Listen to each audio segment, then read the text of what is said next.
জয় গৌর, জয় নিতাই। আজ 8ই শ্রাবণ 1431 ও 24শে জুলাই 2024 বুধবার। আজ আমি শ্রী চৈতন্য চরিতামৃত পাঠ করছি। আজ আমি পাঠ করছি শ্রী চৈতন্য চরিতামৃতের আদি লীলা 6ষ্ঠ অধ্যায়, শ্রী অদ্বৈত তত্ত্ব নিরূপণের শ্লোক 85 থেকে 97। নারায়ণ হে নারায়ণ, ভবভয়হরেণম নারায়ণ। শ্লোক 85। কেহ মানে কেহ না মানে সব তার দাস, যে না মানে তার হয় সেই পাপে নাশ। শ্লোকার্থ: কেউ তাকে মানে আবার কেউ তাকে মানে না, তবুও সকলেই তার দাস। যে তাকে মানে না সেই পাপে তার সর্বনাশ হয়। তাৎপর্য: জীব যখন তার স্বরূপ বিস্মৃত হয় তখন সে জড়জগতের ভোক্তা হওয়ার চেষ্টা করে। কখনো কখনো বিভ্রান্ত হয়ে সে মনে করে যে পরমেশ্বর ভগবানের সেবায় যুক্ত হওয়া সর্বোত্তম কর্ম নয়। পক্ষান্তরে সে মনে করে ভগবানের সেবা ছাড়া আরও অনেক কিছু করণীয় আছে। এই ধরনের মূর্খ মানুষ জানে না যে যে অবস্থাতেই সে থাকুক না কেন, প্রত্যক্ষভাবে অথবা পরোক্ষভাবে তাকে পরমেশ্বর ভগবানের সেবায় যুক্ত হতেই হবে। প্রকৃতপক্ষে কেউ যখন পরমেশ্বর ভগবানের সেবায় যুক্ত না হয় তখন সব রকম অমঙ্গল তাকে গ্রাস করে। কেননা পরমেশ্বর ভগবান বা শ্রীচৈতন্য মহাপ্রভুর সেবা করাটাই হচ্ছে অনুসদৃশ জীবের নিত্যবৃত্তি। জীব যেহেতু অনুসদৃশ, তাই জড় জগৎকে ভোগ করার প্রলোভন তাকে আকর্ষণ করে এবং সে তার স্বরূপ বিস্মৃত হয়ে জড় জগৎকে ভোগ করার চেষ্টা করে। কিন্তু যখন তার শুদ্ধ কৃষ্ণ ভাবনামৃত জাগরিত হয় তখন আর সে জড়ের সেবায় যুক্ত না থেকে ভগবানের সেবায় যুক্ত হয়। পক্ষান্তরে জীব যখন তার স্বরূপ বিস্মৃত হয় তখন সে জড় জগতের প্রভু হওয়ার চেষ্টা করে, কিন্তু সেই অবস্থায়ও সে পরমেশ্বর ভগবানের দাসই থাকে। কিন্তু সেই অবস্থাটি হচ্ছে অযোগ্য ও কলুষিত অবস্থা। ইতি শ্লোক 85। শ্লোক 86। চৈতন্যের দাস মুঞ্জি চৈতন্যের দাস, চৈতন্যের দাস মুঞ্জি তার দাসের দাস। শ্লোকার্থ: আমি শ্রী চৈতন্য মহাপ্রভুর দাস, শ্রী চৈতন্য মহাপ্রভুর দাস। আমি শ্রী চৈতন্য মহাপ্রভুর দাস এবং তার দাসের অনুদাস। ইতি শ্লোক 86। শ্লোক 87। এত বলি নাচে গাই হুঙ্কার গম্ভীর, ক্ষণেকে বসিলা আচার্য হৈঞ্চা সুস্থির। শ্লোকার্থ: এই বলে অদ্বৈত আচার্য প্রভু নৃত্য করলেন, গান করলেন এবং গম্ভীরভাবে হুঙ্কার করলেন। তারপরেই তিনি স্থির হয়ে বসলেন। ইতি শ্লোক 87। শ্লোক 88। ভক্ত অভিমান মূল শ্রী বলরামে, সেইভাবে অনুগত তার অংশগণে। শ্লোকার্থ: ভক্ত অভিমানের উৎস হচ্ছেন শ্রী বলরাম, তার অনুগত অংশেরাও সেই ভাবের দ্বারা প্রভাবিত। ইতি শ্লোক 88। শ্লোক 89। তার অবতার এক শ্রী শঙ্কর্ষণ, ভক্ত বলি অভিমান করে সর্বক্ষণ।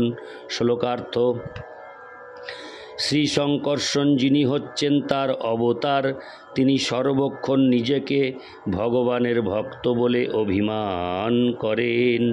ইতি শ্লোক 89। শ্লোক 90। তার অবতার আন শ্রীযুত লক্ষণ, শ্রীরামের দাস্যতিহ কইল অনুক্ষণ। শ্লোকার্থ: তার আর এক অবতার অপূর্ব সৌন্দর্য ও ঐশ্বর্য সমন্বিত লক্ষণ সর্বক্ষণ শ্রীরামচন্দ্রের সেবা করেন। ইতি শ্লোক 90। শ্লোক 91। শঙ্কর্ষণ অবতার কারণাবধিশায়ী, তাহার হৃদয়ে ভক্তভাব অনুযায়ী। শ্লোকার্থ: কারণ সমুদ্রশায়ী বিষ্ণু হচ্ছেন শঙ্কর্ষণের অবতার এবং তার হৃদয়ে ভক্তভাব নিরন্তর বিরাজমান। ইতি শ্লোক 91। শ্লোক 92। তাহার প্রকাশ ভেদ অদ্বৈত আচার্য, কায় মনো বাক্যে তার ভক্তি সদা কার্য। শ্লোকার্থ: অদ্বৈত আচার্য হচ্ছেন তার আর এক প্রকাশ, কায় মনো বাক্যে তিনি সর্বদাই ভক্তিযুক্ত সেবায় রত। ইতি শ্লোক 92। শ্লোক 93। বাক্যে কহে মুঞ্জি চৈতন্যের অনুচর, মুঞ্জি তার ভক্ত মনে ভাবে নিরন্তর। শ্লোকার্থ: মুখে তিনি বলেন আমি শ্রী চৈতন্যের অনুচর এবং মনে মনে তিনি নিরন্তর ভাবেন আমি তার ভক্ত। ইতি শ্লোক 93। শ্লোক 94। জল তুলসী দিয়া করে কায়াতে সেবন, ভক্তি প্রচারিয়া সব তারিলা ভুবন। শ্লোকার্থ: গঙ্গা জল তুলসীপত্র অর্পণ করে তিনি তার দেহ দ্বারা ভগবানের সেবা করেছেন এবং ভগবদ ভক্তি প্রচার করে সমস্ত জগৎ উদ্ধার করেছেন। ইতি শ্লোক 94। শ্লোক 95। পৃথিবী ধরেন সেই, হরে কৃষ্ণ, পৃথিবী ধরেন যেই শেষ শঙ্কর্ষণ, কায়ব্যূহ করি করেন কৃষ্ণেরও সেবন। শ্লোকার্থ: শেষ শঙ্কর্ষণ যিনি তার মস্তকে পৃথিবীকে ধারণ করেন, তিনি কায়ব্যূহ প্রকাশ করে শ্রীকৃষ্ণের সেবা করেন। ইতি শ্লোক 95। শ্লোক 96। এই সব হয় শ্রীকৃষ্ণের অবতার, নিরন্তর দেখি সবার ভক্তির আচার। শ্লোকার্থ: এরা সকলেই হচ্ছেন শ্রীকৃষ্ণের অবতার, তবুও আমরা সব সময় দেখতে পাই যে তারা তার ভক্তের মতো আচরণ করছেন। ইতি শ্লোক 96। শ্লোক 97।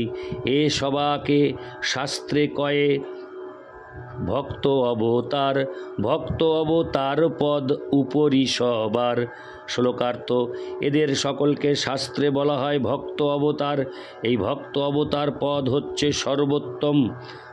তাৎপর্য: পরমেশ্বর ভগবান বিভিন্নভাবে অবতরণ করেন, কিন্তু ভক্তরূপে তার অবতরণ জীবের কাছে সমস্ত ঐশ্বর্য সমন্বিত, তার অন্যান্য সমস্ত অবতারদের থেকেও অধিক মঙ্গলময়। সর্ব ঐশ্বর্য সমন্বিত ভগবানের অবতারের তত্ত্ব হৃদয়ঙ্গম করতে গিয়ে বদ্ধ জীবেরা কখনো কখনো বিভ্রান্তি হয়ে পড়ে। শ্রীকৃষ্ণ এই জগতে অবতীর্ণ হয়ে বহু অলৌকিক লীলাবিলাস করেছিলেন, কিন্তু তা সত্ত্বেও জড়বাদীরা তাকে চিনতে পারে না।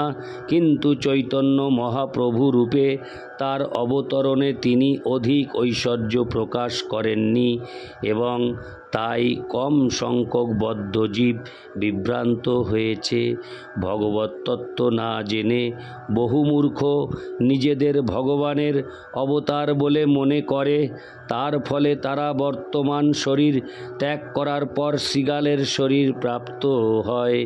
যে সমস্ত মানুষ ভগবানের অবতরণের তাৎপর্য হৃদয়ঙ্গম করতে পারে না, তাদের দণ্ডস্বরূপ অবশ্যই এই প্রকার নিম্নতর যোনিতে জন্মগ্রহণ করতে হয়। অহংকারে মত্ত যে সমস্ত বদ্ধ জীব ভগবানের সঙ্গে এক হওয়ার অপচেষ্টা করে, তারা মায়াবাদীতে পরিণত হয়। ইতি শ্লোক 97।